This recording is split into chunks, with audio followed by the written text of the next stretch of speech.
Talk about the second half and how your thoughts on how your team responded when Mississippi State, made a nice charge and wouldn't go away. Like a team that's been there way too often, maybe to speak of. I felt like it was going to be our advantage in the first half that Mississippi State hadn't played in a while. And I felt like it was going to be their advantage in the second half. And boy, they came out, made some really nice adjustments, and really came out of that locker room. We don't go to the locker room, so we really don't have a locker room to come out of, and it's caused us to get a little bit of a slow start, which that was a massively slow. But again, you didn't see any panic. I thought there was a lot of poise, and because we have been there. Randy, go ahead. Randy, go ahead. Yeah, I'm trying to unmute. My bad. Sorry. Mike, on 69 possessions, you went inside for layups 28 times, 19 of 28. You may have shot a season low of 5-11 from the three-point line. Was the game plan to pound the basketball inside? Well, the game's always to make the defense wrong. And we didn't know what they were going to do.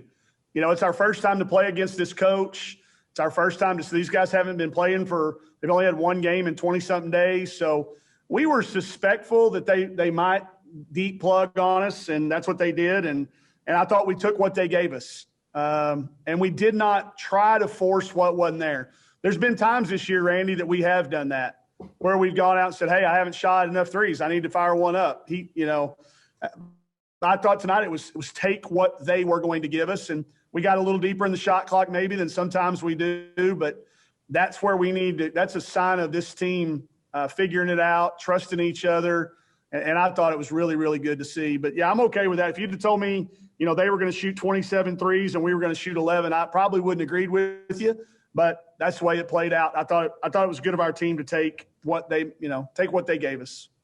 When Slocum went down in the third quarter, it seemed like Chelsea Dungy, seemed to take on the role, I got to take this game over in her absence. Obviously, Destiny was able to return, but at the same time, all of a sudden, in fact, there was a play with 20 seconds left.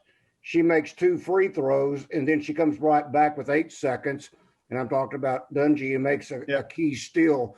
Did you feel like that was the way you felt that Chelsea decided, I need to take over this game now that Brittany is out of the game? Yeah, that, she got that third foul, which sometimes, she tends to not drive it as much, which makes sense. We need her on the floor.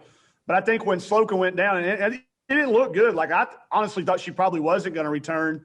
So I just said to Chelsea when she went in, I said, hey, don't worry about your fouls. You got to do what you got to do to win this game. And I thought she got really aggressive. We called a little set action for her that gets her going to the basket. And then she got, she hit a tough three coming off of a handoff. And then I thought down the stretch, it looked like there was going to be, the referees were going to give us foul calls around the rim if we took it strong. And I thought she did, like you said, took advantage of the matchup, and down the stretch was real clutch. All right, one final question, Mike. Yep. Did you teach both Slocum and Dungy the behind-the-back dribbles to the basket? I mean, that one at the end of the first half by Slocum was, it was awesome. Randy, did you see the video of me busting my butt on the ice? Do you honestly think I have the athleticism to teach those guys to move like that? No, that is stuff that gets credit to Ray Caldwell and Sham out there, Williams, at the coach for the Idaho Hoops, and those two guys as high school coaches. Those people are the ones that taught them that stuff. So, those were key though. That one from Slocum at the end of the half was quite something. Sweet. Thank you, Mike. I'll go back to you.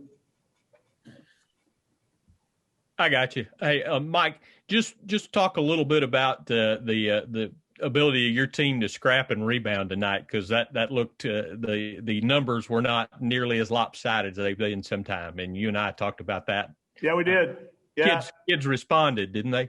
They did. The challenge, Paul, you're talking about what you and I talked about. That I'm looking forward to that article on Saturday too, by the way, over the weekend about our card council. But at our card council, we challenged every one of our top 8 kids And we went back and did the math. We pulled our 16 close games, and we did an average of how many rebounds they've been getting. I didn't go as far as Coach Muss and print out a bunch of rebound posters and stick all over the place, but we did say every single one of you need to get one more than you've been getting. And I think that's the difference in that game. Each of them probably got one more than they would have. And there weren't very many missed shots. I mean, we shoot 58 and they shoot 49. So there weren't going to be a lot of rebounds to go around. But to be within 4 of a team that has that type of size and that type of athleticism, and they put as much emphasis on it as they do, I felt like that was, where the game was probably won. And then 2, very subtle, the people that have watched us all year, Coach Schaefer put a defense in the last 2 days that we hadn't even run all year. But it was specific to these guys, and I think it gave them a problem to start the game. They adjusted, and then we made some adjustments. But I thought our kids really communicated. I thought that the response that you mentioned was certainly there.